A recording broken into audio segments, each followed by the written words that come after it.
So today, we're going to tackle a paradox that's right at the heart of modern data science. How can having more information actually lead you further away from the truth? I know, it sounds crazy, right? But it's a problem that pretty much broke statistics. And we're going to uncover the elegant and surprisingly simple solution that turned everything on its head. And this, really, is the central mystery we're trying to solve. And look, in statistics, this isn't some philosophical question. It's a very real mathematical one. What happens when the number of things you can measure, the features or the variables, dramatically outnumbers the actual data points you have? Let's make this real for a second. Imagine you're a geneticist, and you're trying to figure out which genes cause a specific disease. Okay, so you can measure millions of genetic markers for every single patient, but you might only have a few hundred patients to study. So you've got this mountain of potential causes, but just a tiny handful of examples. Seriously, where do you even start? So this explosion of data, it created a whole new kind of challenge for statisticians. The old, trusted mathematical tools that had worked for centuries, they didn't just bend under the pressure, they literally started to shatter. Okay, so here's the fundamental shift. For most of history, we lived in the world you see on the left. You had lots of observations, we'll call that N, for a pretty small number of features, we'll call that D. Think about measuring the height and weight of thousands of people. Simple enough. But today, we live in the world on the right. For just one person, we can measure millions of genes, track thousands of financial data points, analyze every single pixel in an image. The number of features, D, is now way, way bigger than our number of observations, N. And this leads to a super counterintuitive problem, a paradox that statisticians have a great name for, the curse of dimensionality. It's a situation where collecting more types of data, adding more and more features, doesn't just not help, it can actually make things catastrophically worse. You see, back in the day, in classical statistics, the formula for prediction error was pretty straightforward. Roughly speaking, your error was proportional to the number of features, D, divided by the number of observations, N. And in that old world, where N was huge and D was small, that ratio was tiny. Everything worked beautifully. But now, in this new high-dimensional world, that D at the top of the fraction, it doesn't just grow, it explodes. And the effect is catastrophic. As you go from hundreds of features to thousands, and then to millions, the prediction error just skyrockets, making your model completely and utterly useless. You're literally drowning in noise. So this was the critical question. With all the traditional methods failing, it really seemed like an impossible problem. The noise that was being introduced by millions of irrelevant features was just completely overwhelming the tiny little bit of signal you were trying so hard to find.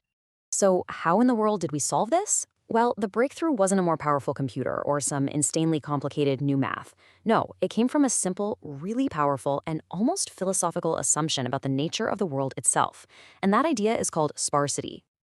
Sparsity is the big aha moment in all of this.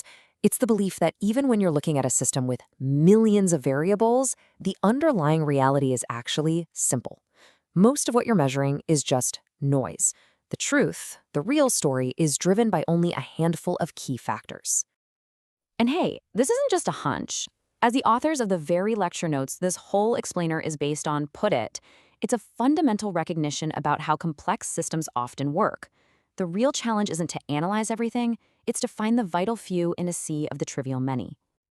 Think about it like this. Imagine a master chef, right? They don't just dump every single spice they own into one dish. That would be a disaster. No, the core flavor, the thing that makes the dish amazing, comes from just a few key ingredients. Sparsity is all about finding those essential spices in a massive pantry of data. Most of the jars are just noise for this particular recipe. Okay, so that's the idea. It's a great idea. But how does this simple assumption actually fix our broken math? Well, by embracing sparsity, we fundamentally change the entire equation we're trying to solve. And this, right here, is the beautiful result. On the left, remember, our error was driven by D, the total number of features, which could be millions. But on the right, by assuming sparsity, our error is now driven by K, the tiny number of truly relevant features. We've swapped out this massive, scary D for a tiny, manageable K. Now that log of D term, that's just a small mathematical price we pay for having to search for those K needles in the giant haystack. But because logarithms grow so incredibly slowly, even for millions of features, this number stays small. All of a sudden, the problem is solvable again. It's incredible. So the modern approach, the new playbook, it kind of looks like this. First, you start with the belief that the true signal is sparse, that the answer is simple. Second, you use clever algorithms, like the famous lasso method, to sift through all that noise and identify that small set of important K features. And then finally, you build your model using only those vital few, creating something that is both incredibly simple and amazingly powerful. And this one elegant idea isn't just some abstract theory. It's the engine behind so many of the technologies we use every single day. I mean, the principle of sparsity is everywhere. It's how scientists can find that one critical gene out of millions that might cause a disease. It's the magic behind how JPEG compression works. It realizes that most of the data in an image is redundant noise and can just be thrown away. It powers financial models, the ads you see online, and even the recommendation engines that tell you what to watch next. All of these systems work because they find that simple signal in a sea of overwhelming noise. So, if there's just one thing you take away from all of this, let it be this incredibly powerful idea.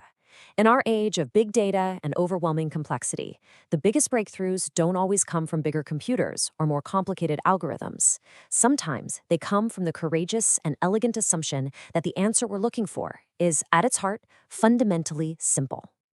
And that kind of leaves us with a final thought. This principle of finding the vital few among the trivial many, that's not just for statisticians. In our own lives, in our work, in a world that is constantly bombarding us with information, where can looking for that simple, sparse signal help you cut through the noise? It's something to think about.